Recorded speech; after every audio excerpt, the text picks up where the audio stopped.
Cześć, witam Was w kolejnym odcinku rowerowych porad. Dziś opowiem Wam o 3 akcesoriach rowerowych, bez których nie wychodzę z domu, a jeżeli mi się nawet zdarzy wyjść, no nie jest to wtedy taka przyjemność z jazdy. I nie mówię tutaj o kasku, którym no i tak zawsze jeżdżę, nie mówię tutaj o lampkach, które też zawsze mam założone do roweru i nawet w dzień jeżdżę z włączonymi lampkami. Opowiem Wam jeszcze o innych rzeczach. Pierwsze takie akcesorium jest to lusterko rowerowe. Jak widzicie tutaj w tym rowerze akurat lusterka nie mam, jeżdżę rowerem testowym, no i bardzo nad tym ubolewam. Jakieś 2 lata temu dostałem lusterko rowerowe w prezencie na urodziny. Nie byłem jakoś zachwycony, ale mówię, dobrze, założę, zobaczę jak takie lusterko się sprawuje.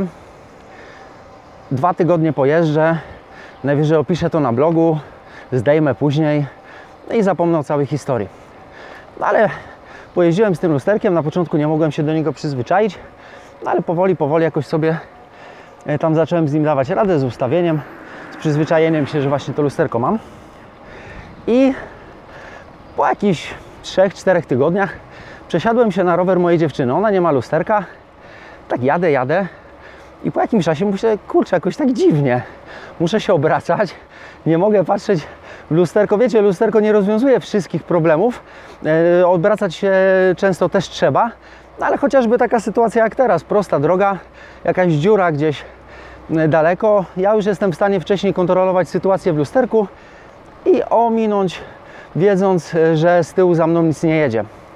No i było mi tak dziwnie i teraz powiem Wam, że po tych 2 latach za każdym razem, gdy wsiadam na rower właśnie bez lusterka, tak jak tutaj na tym, jest mi totalnie dziwnie, ja jestem odzwyczajony już od częstego obracania się, więc jadę tak jak bez ręki tak naprawdę.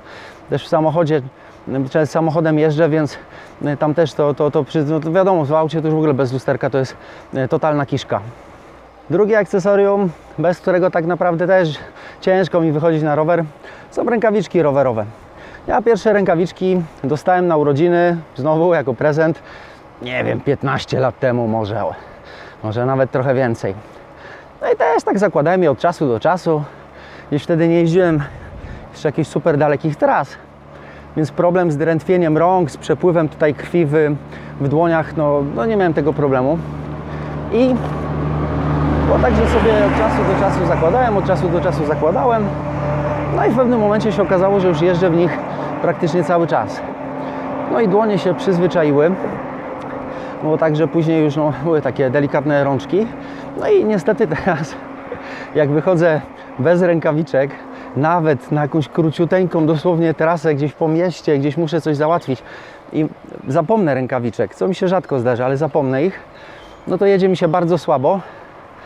Jakoś tak te wszystkie chwyty twarde, nieważne czy gumowe, czy piankowe, czy żelowe, jakiekolwiek, no wszystkie mi się już wydają strasznie twarde, także bez rękawiczek staram się nie wychodzić. I powiem Wam tak, lusterka mogę nie mieć, rękawiczek mogę zapomnieć, ale jest jeszcze trzecia rzecz, bez której już absolutnie nie ruszam się z domu, a jeżeli nawet mi się tak zdarzy, to pierwsze co, jadę na stację benzynową czy do najbliższego sklepu, żeby kupić coś do picia. Ja kiedyś też już lata temu byłem głupi i jeździłem albo bez picia, albo gdzieś dojeżdżałem do sklepu i naraz później pół litra czy litr jakiegoś picia wypijałem.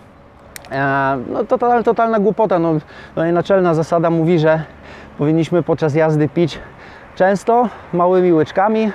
No i tak się mówi, to takie powiedzonko, ale to się absolutnie zgadza, że jeżeli poczujecie pragnienie na rowerze jakieś większe, to znaczy, że już jest za późno, że już najprawdopodobniej się odwodniliście.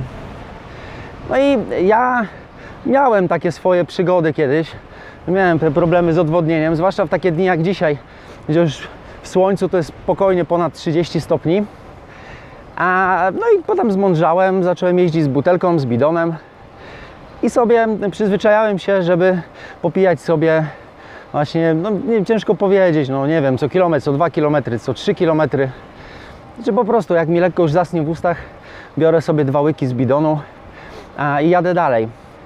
I teraz już jestem tak przyzwyczajony, że zdarzy mi się czasem wyjść gdzieś z domu, nie wezmę nic do picia, to zanim dojadę w ogóle nawet na stację benzynową, bo zazwyczaj jadę na stację, bo pod sklepem nie chcę zostawiać roweru, bo nie mam zapięcia ze sobą, no, takie przejazdy pozamiejskie, więc jadę na stację, no i powiedzmy do stacji mam 2 km najbliższej.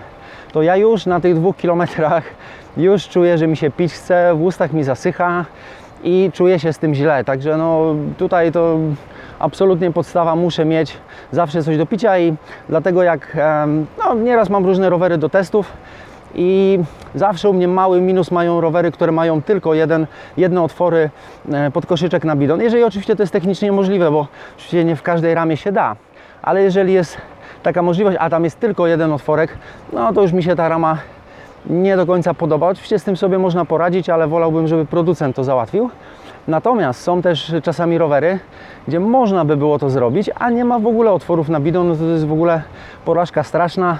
Oczywiście jakieś tam gumowe opaski zawsze można założyć, można bidon założyć gdzie indziej, ale no to mi się w ogóle nie podoba, bo ja, no nie ma po prostu opcji, żebym nie miał roweru z 2 otworami, znaczy 2 miejscami do montażu koszyczka.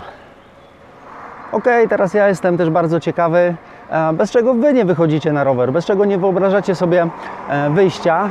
Dajcie znać w komentarzach. Ja tymczasem dziękuję Wam bardzo za oglądanie, trzymajcie się, hej!